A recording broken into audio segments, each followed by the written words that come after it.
Warning. Every one of you listening to my voice, tell the world. Tell this to everybody wherever they are. Watch the skies everywhere. Keep looking. Keep watching the skies.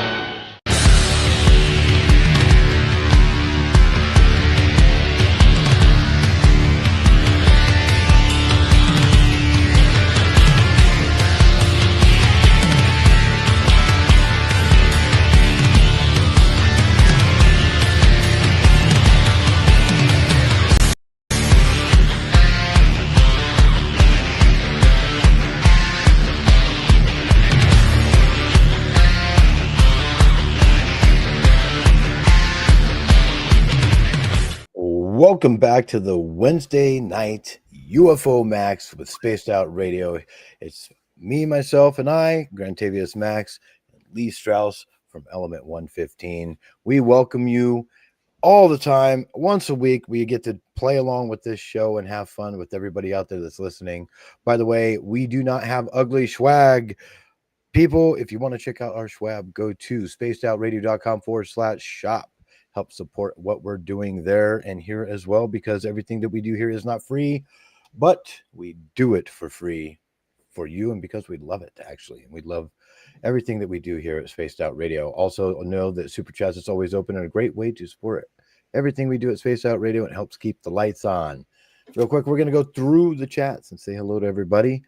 Mel WD, always good seeing you, my friend. That's gold plays for you. Necessary Dialogue, good seeing you. That's silver. Now, Lee, it looks like you got bronze, man, dude. Like it's a race between you and Julie. What? Well, we've got Julie Dawn in here. We've got Kitty Cat Whack, and we've got Tammy Benjamin. Just so you know, that's my love right there. Hello. We've got Wayne in the house as well. Welcome, Wayne. We appreciate you stopping on in for the show tonight. We do. We got Candace. Yep. And yes. Philip Blair, good seeing you. Thirsty, horns up, my friend. Good seeing you. J23, always good seeing you as well. And Love's in the house. Lovey Love, always welcome to Spaced Out Radio chats. No ugly swag, people. Absolutely. Wes Decker, howdy to you as well, my friend. Absolutely. All right. Welcome. Lee, did you watch the hearing? I did live, actually. Holy cow. I didn't expect that many people to come in. I was thinking maybe 2, 3, but man, I was kind of blown away, I have to tell you. It was a lot. And so, I mean, if we go to the key witnesses, there was Jeffrey Nusatelli. I had to actually look at that because it's that last name. U.S. Air Force veteran, and he came in stressing that transparency is the foundation of truth, and that without it, witnesses are dismissed. He called for the protection of witnesses to encourage others to come forward. You had Dylan Borland, U.S. Air Force veteran, testified that he faced retaliation after reporting a UAP encounter, and that many patriots who come forward feel isolated and discarded. Alexandro Wiggins is a U.S. Navy senior chief petty officer. As an active duty service member, he testified publicly for the first time about a 2023 incident where he observed an object that was not consistent with conventional aircraft or drones. He called for the military to reinforce witness protection and provide confidential destigmatized channels for reporting UAPs. There was also the most famous, I think, out of all these guys is George Knapp, who everybody knows is a journalist. Started out with Bob Lazar way back in the late 80s. Yeah, actually just before Bob Lazar. Yeah. Just before. Stated that the public had been told there's nothing to worry about here for decades, despite evidence to the contrary. He suggests that a lot of UAP-related information has been moved to private contractors and that the Congress needs to track down the money. Holy mackerel. And that's just what those guys are here for. You know what? I'm kind of gonna just go ahead and get into this right away. The thing that really blew me away, and there's a lot of things, but one of the things that set me back and was like, holy crud, was the fact that they went ahead and said that it's not underneath our government's purview. It's actually taken over by all these subcontractors, and that's how they keep it hidden. I mean, they put it out there on this one. They really did. And I was actually pretty stunned by what was said and what was revealed. And not only that, but by the videos that were put out as well. And thank you, Wildflower Girl. Wild Hearing. Wow, more people heard about it. And thank you for your love and support of Spaced Out Radio. You were very correct. And the thing is when you do a FOIA, that literally made it possible for the government to say, we don't have any knowledge of these. We have no records of them, nothing. Because if it's not them, and we've been stating this for years, if it's not them that has it, and it's, other subcontracts, which are civilian subcontracts, like Lockheed Martin and, Skunk Works, or, whoever it might be. Yeah, whoever. Yeah. Right. They even said in the hearing, this has been getting to the point where they started taking over. And now to them, they have the power to be like, no, you're not going to know about this. And now it's almost like they're their own government about it. Yeah. Yeah. And there was some names that were put in there too that I hadn't even heard before. But, also Boeing has got some of that stuff as well, and right here below me in Kent, Washington, actually is what they call the black hole. And a lot of that stuff ends up down there. Oh, that'd be kind of neat. For Boeing, yeah. What's really interesting about the hearing, right off the bat, they had showed a video. And it was, I want to say Anna-Paulina Luna is the one that wanted it entered into, the hearing. And they didn't really say anything. They just did it really quickly. And I tried to find it, and it's just a very quick blurb. So when you try to look for it, it's just a very short video. But they got it in there. And then there was another video that they actually said that Knapp, and Knapp's like, oh, I don't want to narrate this. Let this guy over here do it. And so I am going to bring that up real quick. Let me go ahead and do full screen. I just want everybody to see this video. Oh, goodness. You're looking mighty sexy in that type shirt, by the way. Yes. I'm just going to tell you right now. I'm fawning over it. Yeah, that's what's happening over here. And this yes. Right on. I still got some of those left. So here. So this is live Congressional UAP hearing, witness testimonies, and post-hearing breakdown. This is done by another show, but I grabbed it off of his real quick just because it was easy. So here we go. Maybe.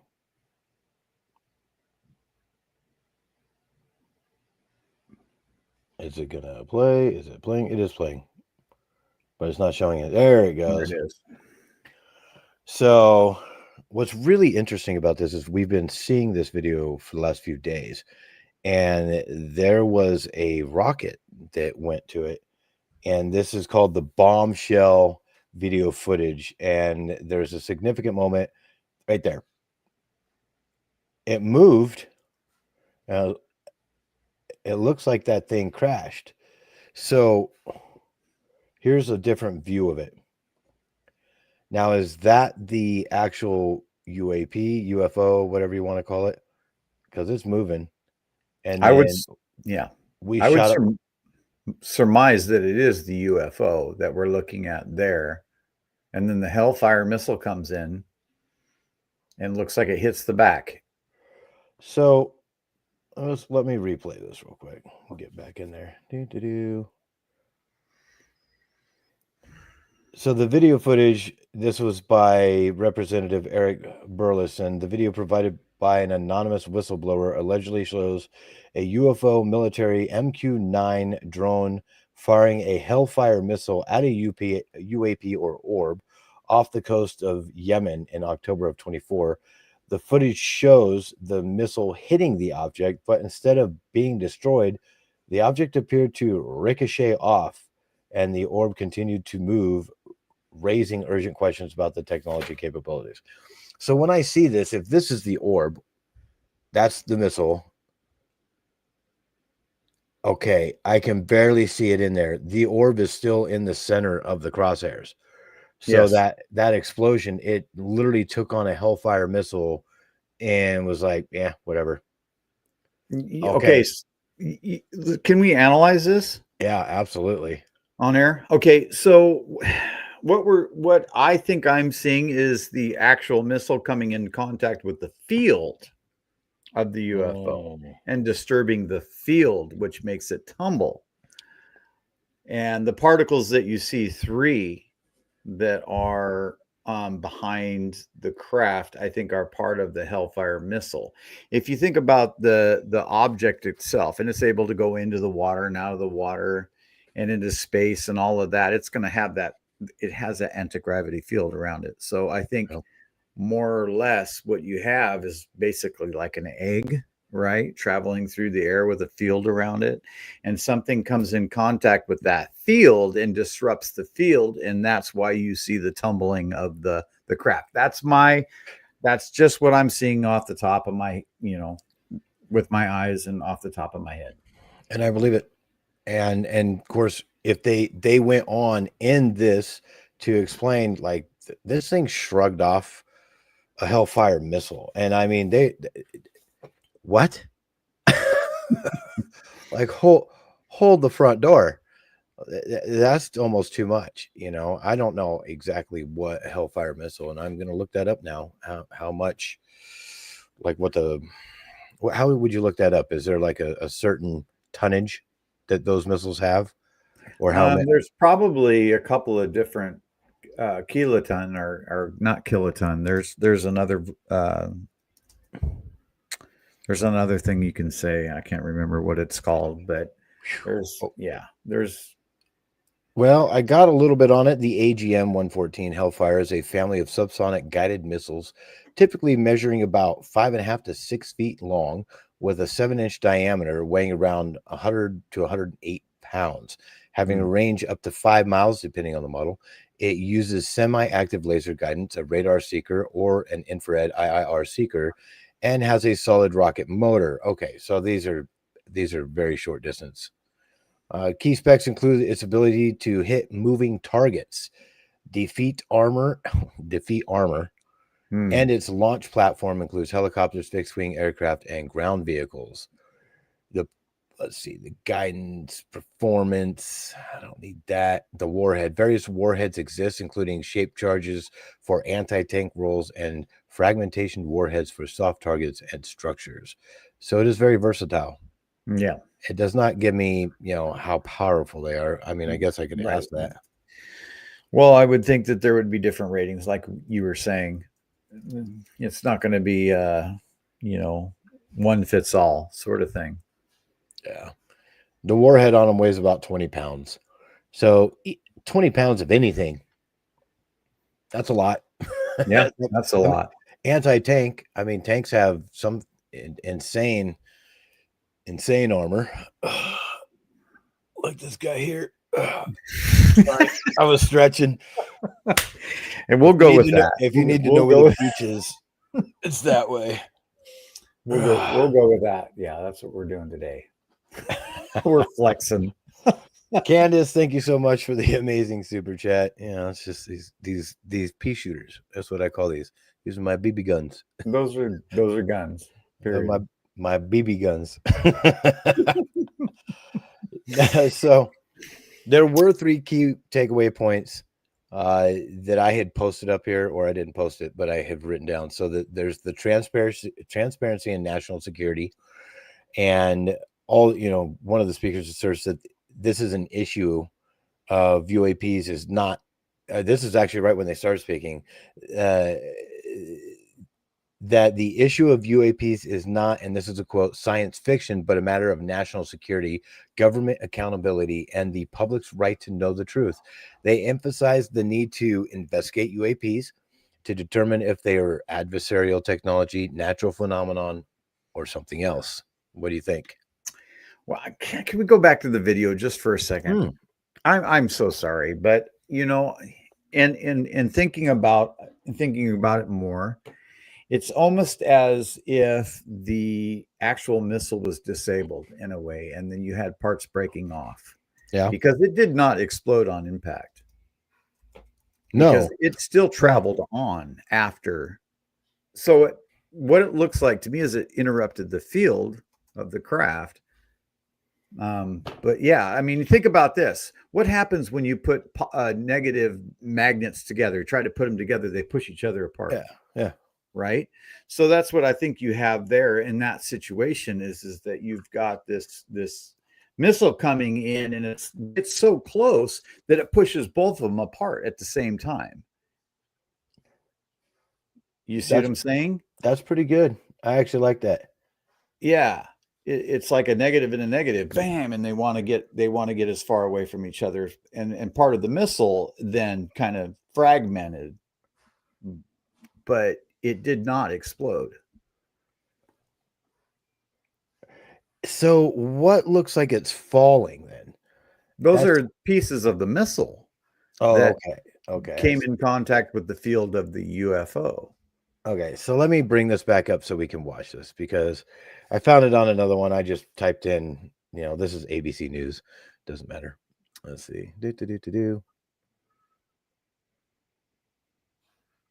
I don't know what the heck I just did there. Share it. There we go.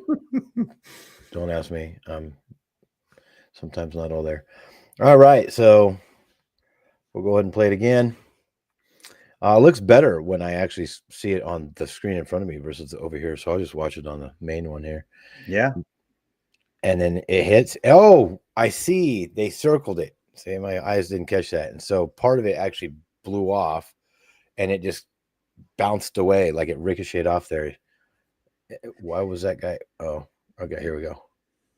Oh, no. I don't want to do that. Let's go here. And it didn't have a warhead all day, Supremo says. Bink. So those 3 particles that you see, or 5 particles that come off, I believe are part of the missile itself and not the UFO. Gotcha. I gotcha. I see what you're saying. Yeah, no, I totally can agree with that. And, after watching it a few times, there was a better video of this on X, I guess, or maybe Instagram. I don't remember where I'd seen it. I had seen it.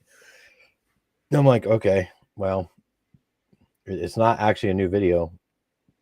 He said he'd never seen one of the videos. Knapp didn't see one of the videos before, but I think I'd seen this one before. Anyway, look up Ninja Missile. All right. What the heck was that? Missile did not explode. There was no flash either. That's from Mel WD. Yeah. Nin Juliet supposedly wasn't armed with explosive, just knives. Well, that's the best way. Throwing stars. Walter, good seeing you, my man. Hello. And there's only one man in the room. He's over there. I'm the boy. All right. So they also, and moving on, they have a whistleblower protection. So this was actually a very common theme throughout the whole hearing. So the theme is there's a fear of retaliation faced by military personnel and other government employees who report UFO sightings, UAP sightings, whatever you want to call it. The speaker notes that whistleblowers fear losing their flight status and careers, which is unacceptable. They highlight that Congress has a duty to protect these individuals, ensure they can come forward without fear of retribution, which move your hands. There we go. Yeah. Which, in fact, the representatives in this case were saying the same thing, that they will be protected. I will protect you, they promised, which is something that I think is going to pull more people out into the open. What do you think? Yes, it will. If they can guarantee protections, and we're looking at several things, right? When we talk about protections, We're talking about the fact that you can still keep your job, right? We're talking about protection for your health care. We're talking about protection for your pension. We're talking about protection for your family as well. So we're looking at a group of protections here, and they need to guarantee those things, protection for those things, for all of these whistleblowers.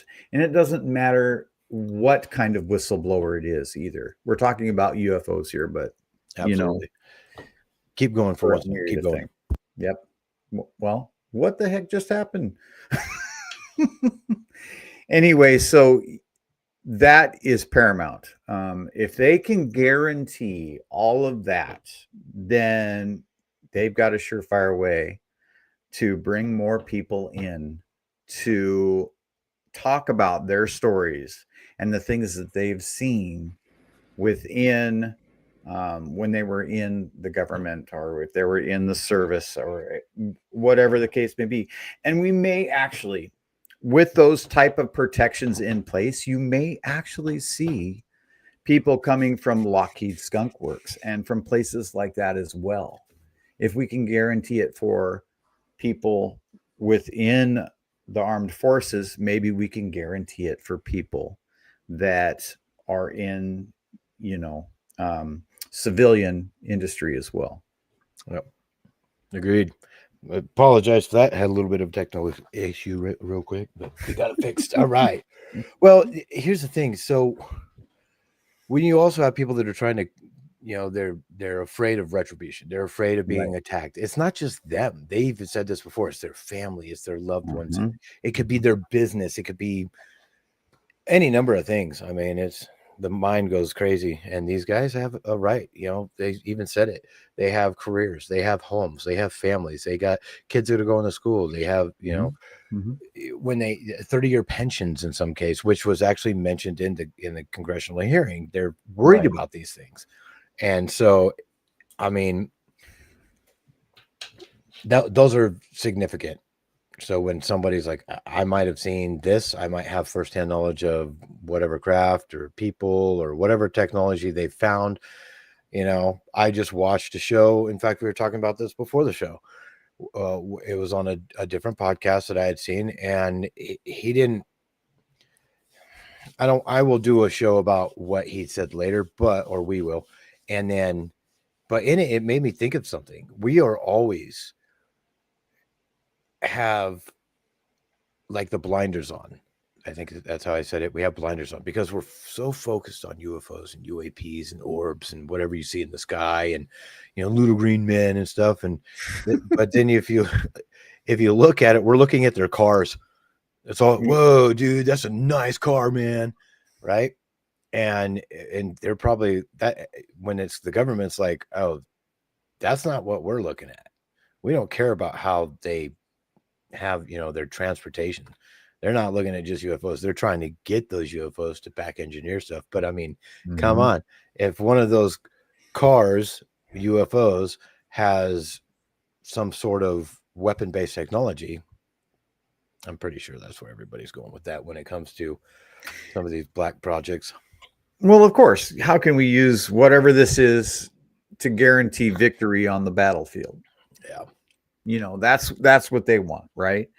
So we're talking about superior speed, superior maneuverability. We're talking about, those things, getting to an incident or to an area super quick before anybody else does, in case we need to get a hold of something. So yeah, there's a lot of things in play here for sure. Not only that, I mean, they want to take control of possibly, I mean, we can go think about like control of the moon and that sort of thing with this tech too. Oh gosh, I wish I could talk about that other show because it has a lot to do with what the moon is. And I'm going to tell you right now, I love watching these testimonies because to me, a lot of people might find it just like Woo Rider saying it's all scripted. It's basically a nothing burger. But every single time you have somebody just like Fravor Elizondo, Grush was in this hearing as well, but not in it. He was sitting in the back. You know, you have even George Knapp is now in it. It's like, holy crap. The ball is still moving forward. The can is being kicked down the road slowly but surely. And every time we have these hearings, this one's a little late, but I mean, still, we got it. You know, it's always keeping it in the limelight, always able to move it forward until we finally get that one whistleblower that comes out and he says, "Hey guys, I want you to meet my friend. Hey, come on out, man." And then an alien comes out and says, you know, I don't think that's ever going to happen. Never know. I can dream. We can hope. Sure, we can do all this all day, but I don't think we're going to see an alien on the congressional floor. Oh, could you imagine, dude? Oh, dude, that'd be awesome. No, I can't. What were you saying? Well, here's one of the things that I also took away from the hearing.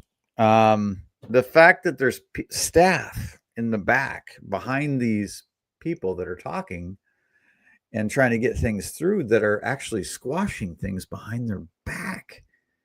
How do they have more power to take stuff out of legislation and won't let it pass than the Congress and the House of Representatives? How is there people behind them taking stuff out of the bills and saying, no, it won't go through? How is that possible? I don't know. It's a conundrum. I mean, none of it makes sense. The powers that be, I don't even know if, you know, Congress is up there. There are representatives, but they're just representatives. You know, they have the power to do certain things and they get in the skiff and they talk about this, that, and the other. But man, something else is going on. Something deeper with way deeper pockets that has a lot more power. And is just kind of, what are those things called? That you control like this, and it's the puppets, marionettes. And the marionettes. Yeah. And they just don't want this out. They don't want it out. Like my next point was evidence and potential technology, where they've been presented with evidence pointing to technologies, and this is their quote, beyond our current capabilities. They stress the importance of following these facts and preventing them from being buried under classification, which is one of the biggest problems. They even brought up, I don't want to say it on air, but they brought up other disasters that's happened here, like back in 2001 kind of stuff. And the last one, you know, the sickness. And they were like, yeah, a lot of these things happen because of overclassification. Like, we should have been warned about this. We should have had, you know, it's just like Benno from Oz says, it's bureaucracy. And there, you know, I don't know that we'll ever cut through all that ever. I don't know how it's possible, unless, like, you know, the ETs came down and said, you guys have been fooled your whole lives and blah blah blah, you know, 80 years, dude. That's enough. 8 years. You know, it's probably been longer than that. I mean, you look back at the churches and everything, and you know, everybody wants to be in power, and who knows? But who knows how far back this goes, right? What's the point of the hearings? I was gonna say, what's the point of the hearings if we still get blurry videos all day? Supremo is asking. Well, yeah, we're gonna get blurry videos, and we're gonna continue. It's a matter of our technology versus their technology, right? They're moving at such a fast speed and a higher frequency that it's hard to get clear shots of these craft. It just is. I mean, I have captured craft, not even knowing that I did until I went and reviewed the footage. They move at such a higher frequency and a much higher speed than you know, we're able to capture, generally speaking. So if you want more on that, you can always contact me on Facebook. I can give you the rundown, but it'll take hours. It does. Yeah. So, but yeah, their tech is just beyond what we have capability to film. And I think to an extent. I think we have To the an capability to extent. do it, and I think there's a lot of. I think there's probably thousands of high definition. I mean, 10K, 8K high definition stuff because we know we got that technology. I mean, our TVs. This TV is what 4K. I think. I don't know what it is. But it's I don't even watch this stinking thing. But the fields that they have around their craft are actually warping yes, our space-time in a way. So they are going to look blurry. absolutely. And I mean, bringing the other show that I'd watched, he was talking about the same thing, exactly what you're saying too. And he is a researcher that can actually replicate, not in his own like lab or anything, but he can make it happen again and again and again. He's like, look, this happens. This is what's going on. And it's, dude, it's so wild. I can't wait to tell you guys about it. Now, there was every single one of these gentlemen that were on the panel in the congressional hearing had a sighting or an experience, right? So let me just go through a couple of them real quick. So Jeffrey Nusatelli, the Air Force police officer, he described 5 UAP incidents at Vandenberg Air Force Base, go figure, between 2003 and 2005. He personally witnessed one of the events and investigated others, recounting sightings of a massive, and this is quotes, massive glowing red square and a massive triangular craft larger than a football field. He explains that witnesses were often threatened and told to keep quiet. His testimony emphasizes the need for independent research and to secrecy and the protection of witnesses, as we stated before. And then I'll go ahead and pull this up real quick. Most of the time, you totally have to slow down a video or patch through still frames to really see things moving super fast, which is true. Yeah, but if you've ever heard of atmospheric lensing, that's kind of what happens with these objects, because they are actually bending light around them because of their gravitational pull, or the gravitational pull of the craft. So is that like the supermoon that we see? Yes, but it actually bends light because it is affecting gravity in such a way so strongly, actually, that it warps the outer edges of the object. The light coming off the outer edges of the object is being pulled and bent because of the gravitational pull. That's why they seem to be amorphous sometimes and not sharp. Yeah, well, I can see that 100%. Yeah, well, let's go here. So Alexander Wiggins, the operations Navy guy.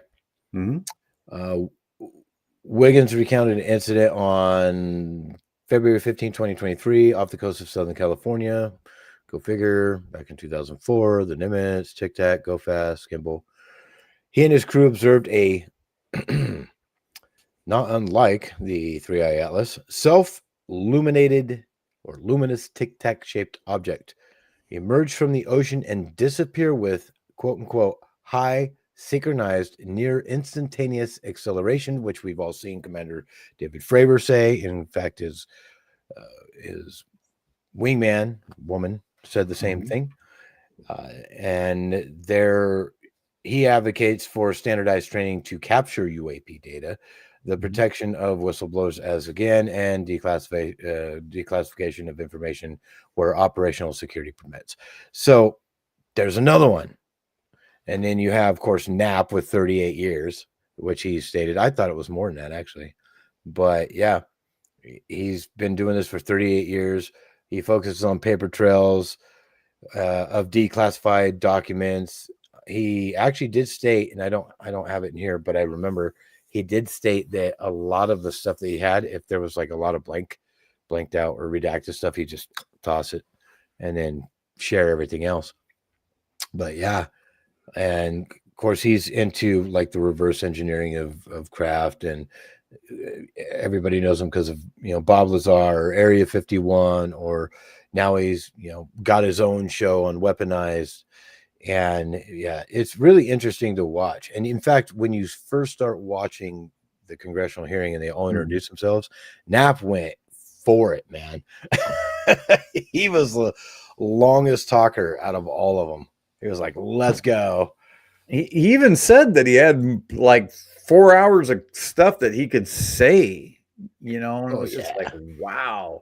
And it was just like, he was just punching the punching bag, bang, bang, bang, here's point after point after point after point. And that was great. Yeah.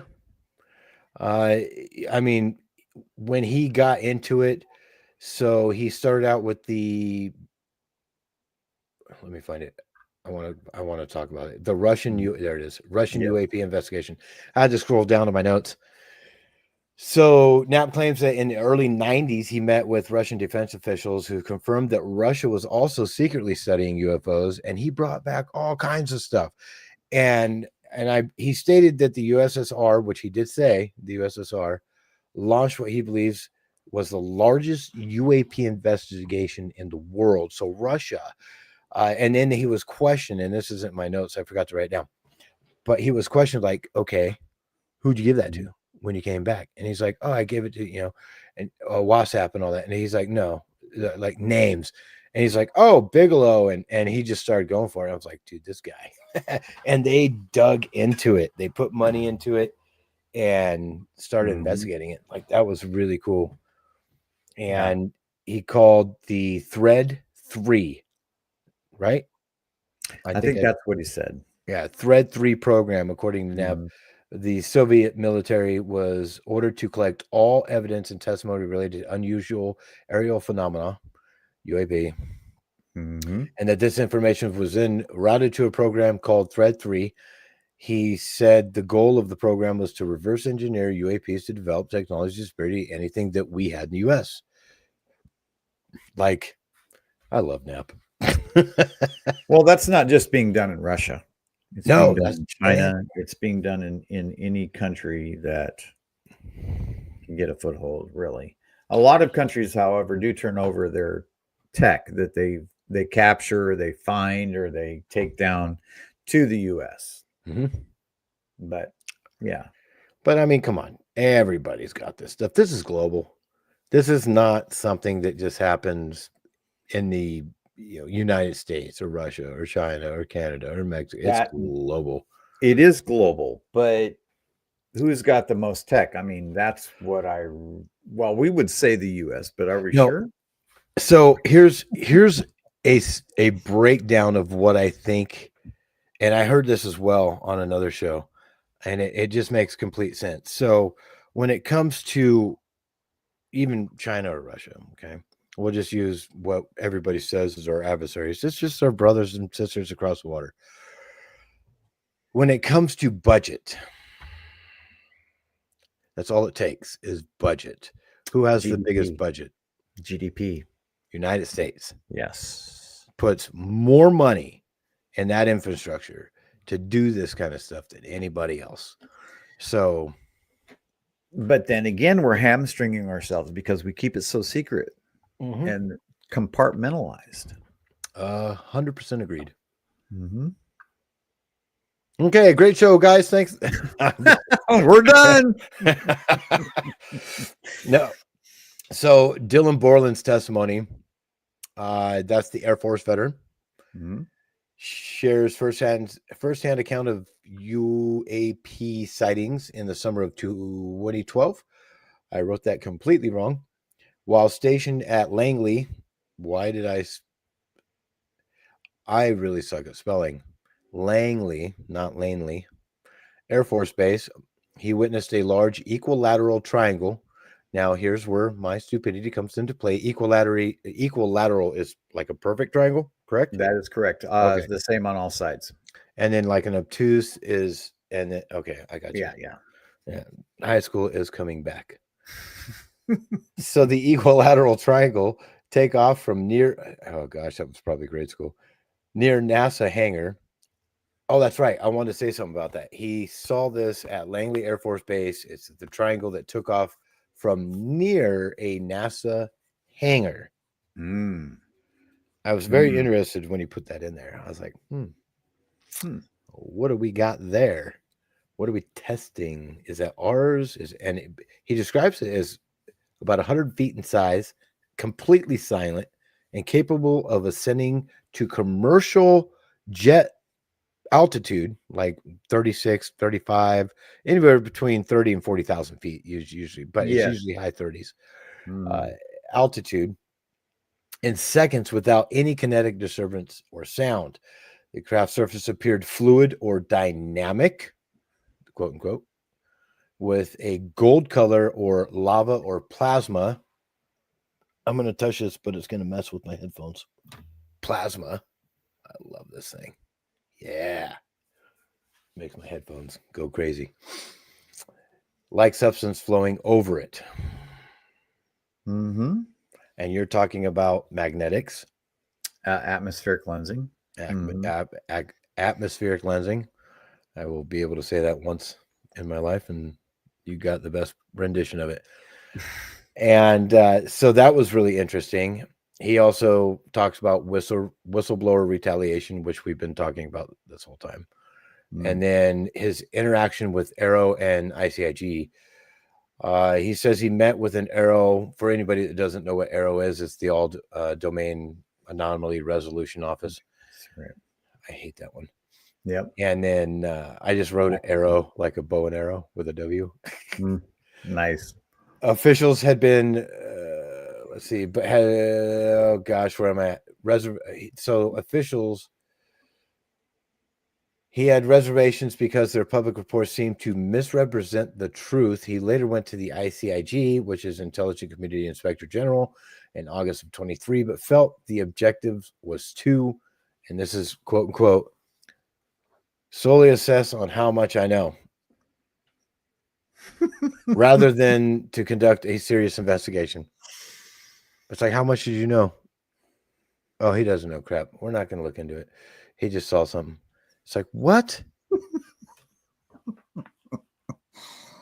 Sorry, I got to collect myself here. Gosh. Okay, good. Oh, love, you're killing me. What did you say Arrow stands for again? Oh, I want to see what Paramarv said. I'm not going to go up there and look. So then you had Spielberger's, his testimony, and he's representing the Pogo. Importance of whistleblowers, which we all know, it's the first line of defense, is what he said. That was his quote. That's all I wrote down for that one. He did talk about risks and retaliation, which we all have been talking about.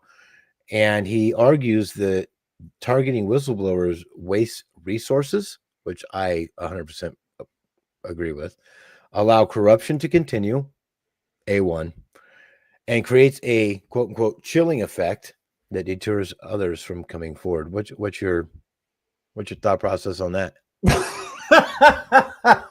I am sorry. I got to recollect myself here. You're going to have to repeat that whole thing. I come out of left field swinging. Oh, my God. So he highlights whistleblowers are the first line of defense against government waste, corruption, and abuse of power. He emphasizes that Congress relies on them to exercise its oversight and legislative authorities effectively. But he also says that he states that whistleblowing comes at great personal risk, including job loss, tarnished reputations, retaliatory investigations, psychological harm. And he argues that targeting whistleblowers wastes resources, allows corruption to continue, and creates a chilling effect that deters others from coming forward.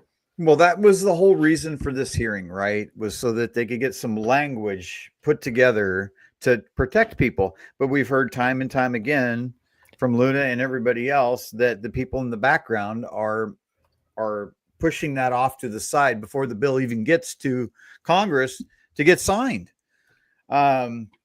I don't know what the solution is, and I'm still freaking confused on why their underlings have the power to take stuff out of bills. Money, or is it just something that they can point to? Well, it's their fault. It's not our fault. I mean, I don't know what's going on here, but it sounds to me that somebody's a scapegoat, right? Oh, It's yeah. not them, it's somebody. So yeah, I don't know what the answer is there. They're gonna get hammered until we can figure out how to get this legislation passed to protect the people that should be protected when they're coming out and disclosing all this information to the American public, but also to Congress and the people that should hear it. Yep, absolutely. And of course, Luna said or asked Borland to reiterate his sightings of the triangular craft. When asked about his blacklisting, and this is where I'm tying it in for you, he stated it is a widespread issue within the intelligence community and will continue to be a problem if the topic is forced back into secrecy. And he also expressed hope that the UAP Disclosure Act of 25 will help. We're all hoping, though he wishes its 7-year window. That's right. His 7-year window would be shortened. Like, come on, quit hiding stuff for 7 years. Make it 2. Yeah, I did hear that. That's right. That's right. And then let's see, what else was there? There was Mouskowitz, I want to say. Yeah. Representative Mouskowitz to Wiggins. And Wiggins confirms that no one in the government has attempted to explain or discredit what he saw, and he believes the American people should take away from the video that something is out there and that it is either an unknown government weapon program or it's not from here. And he also notes that he has not faced retaliation from the Navy as of yet. In fact, he was, go ahead, do your own thing. Well, there were some things said that certain individuals should be brought under scrutiny. Yeah, scrutiny. Well, they did that. Yeah, but certain people should be brought in front of Congress to answer for some of the stuff that they've sidelined or have kicked down the road or hidden. And I agree with that. They should be brought before Congress to talk about it. But then again, here we are in the same situation. Is that this can is getting kicked down the road? Once again, it seems like a little bit comes out and we get excited, but yet that can just keeps continually getting kicked down the road. But yeah, first and foremost, they need to get through, and I don't know how they're going to do it. They need to protect their whistleblowers. The next thing they need to do is they need to bring people into answer for the, I don't know if I'd call them crimes, but they're definitely lies. Well, and things that have been kept hidden on purpose. Yeah, I think there are crimes against humanity. I think that there is a lot of crimes in there. And lying, just talking and telling untruths to Congress is a felony. All right. Well, yeah, and so they were claiming right in the beginning. Holy mackerel! I know you can find it. I'm going to find it. Looking for. Yep. Luna came out swinging, right, and said, "Hey, this is what's going on," and it's right off the bat. Well, it falls right onto Arrow. It really does. They're trying to keep it. They're saying, "Well, we're going to tell the truth," and blah blah blah. But yet they're just shoving stuff under that rug. They are. So she says, and this, I'm going to pause this. Stop. There we go. Right in the beginning of the hearing, there was a no objections on Mouskowitz of Florida, blah, blah, blah. I recognize myself for the purpose of making an opening statement. Good morning. And this is quoted from what she said. Good morning and welcome to the hearing regarding UAP disclosures. For too long, the issue of unidentified anomalous phenomena, commonly known as UAPs, has been shrouded in secrecy, stigma, and in some cases, outright dismissal. Today, I want to state clearly that this is not science fiction or creating speculation. This is about national security, government accountability, and the American people's right to know the truth. I have spoken now to a number of whistleblowers from the military, to include the infamous Eglin Air Force Base incident that occurred when myself and former Representative Matthew Gates as well as Representative Burchett, followed upon lead from multiple blah, blah, blah. The United States Air Force was covering up UAP activities at Eglin. We have heard from a number of whistleblowers, especially or specifically military pilots, that the reason for not coming forward publicly is out of fear that speaking out would cost them their flight status and potentially ruining their careers. This is unacceptable. Where's it at? Where's it at? Come on. I want to get to the lying part. Oh, she came out swinging. Luna is crazy. Oh, here it is. Found it. All right. But the reality, the reports, come on, quit doing this. I hate pop-ups. The reality, the reports come in are often to brush aside, slow walked, or met with skepticism rather than serious investigations. Recently, here we go. The former Arrow director known as Sean Kirkpatrick attacked our witnesses and members of this committee. It should be noted that he's a documented liar and brings into question what his purpose at Arrow really was. If it was not to follow up on investigations and disclose his findings to members of Congress. And that was like right off the bat, she comes out swinging, dude. That girl's crazy. She did. And that was, after coming off Joe Rogan's show too. Oh yeah. You know what I mean? She was swinging there, and she came into this hearing swinging, and it was very refreshing to see because she knows that she's been handed a pile. Yeah. You know what I mean? And she knows that all of this stuff that we're interested in all this stuff. She knows it's a bunch of hokey pokey. So it made me feel good.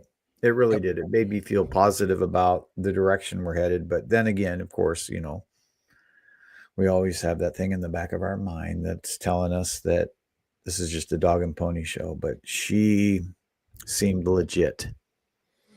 Yeah, she's fun to listen to. Mm-hmm. I mean, she really is.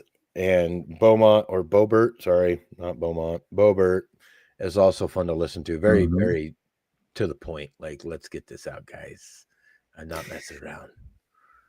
Yeah, exactly. There, and there's no reason to be political about this whole thing either, because both sides want to know. The Democrats and Republicans are both in on this for a good reason, because the public has a right to know.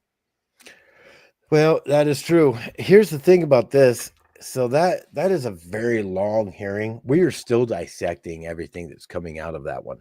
As you know, we only have, it just came out. So this is kind of our initial, this is what's going on and what you can take away from it. Yep. Go watch it, people. It's a good one. Yeah, it's worth watching. Absolutely. I would say it's like number 2. Like, I think Grush coming out, that was number 1 in my book. Mm-hmm. That he's a heavy hitter. Man, gosh, I wish they'd give that guy a job. And just, he would be like, no, this is what you got to do.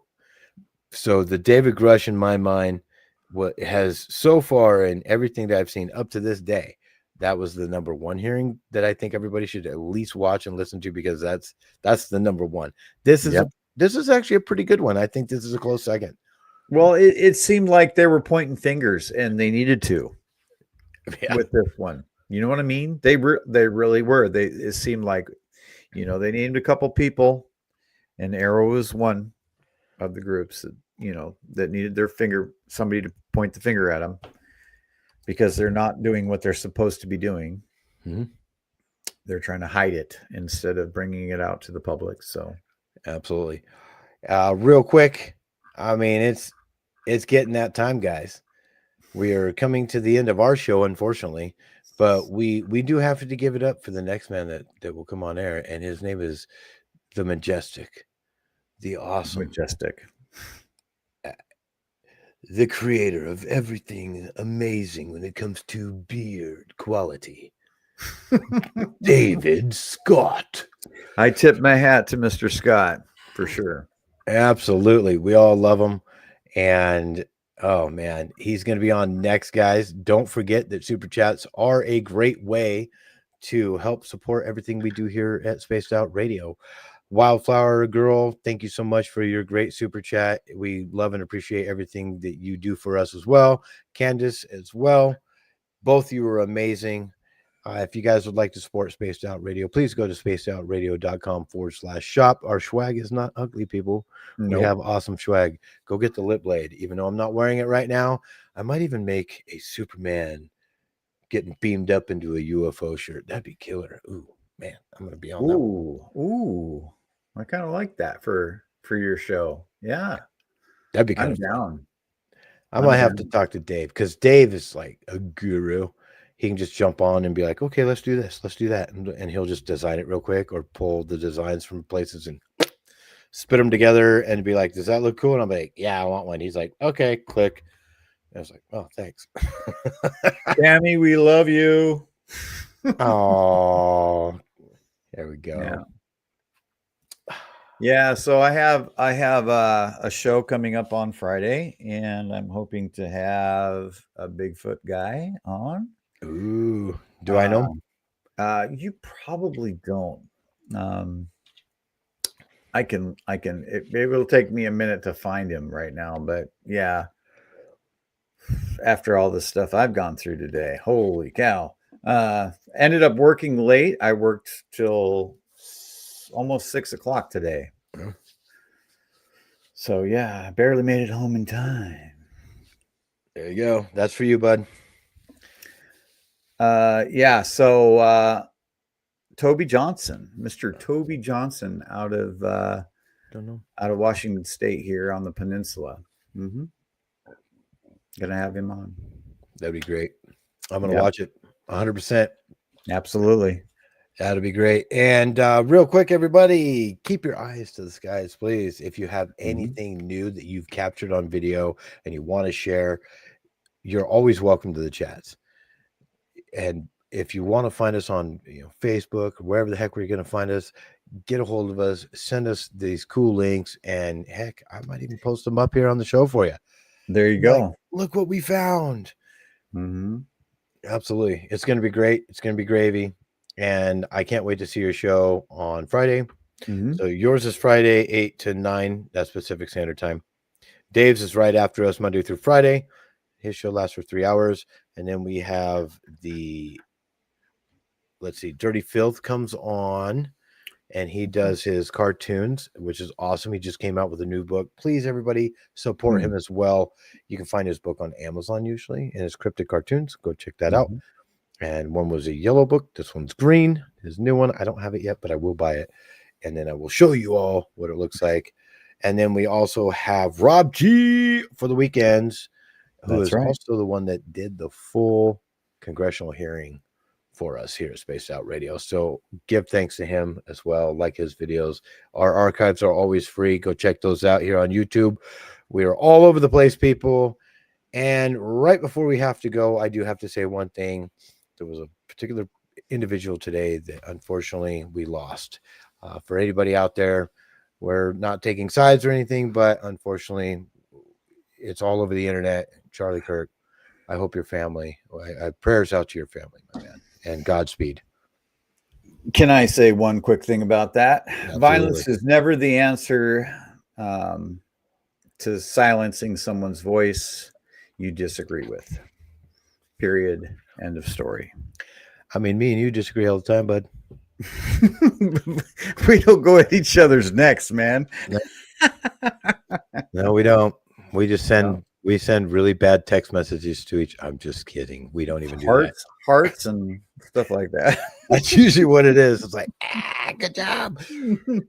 But yeah. So anybody that wants to keep watching this show, we will tune back in next Wednesday, 8 p.m. Pacific Standard Time, and we will see you again on UFO Maxx.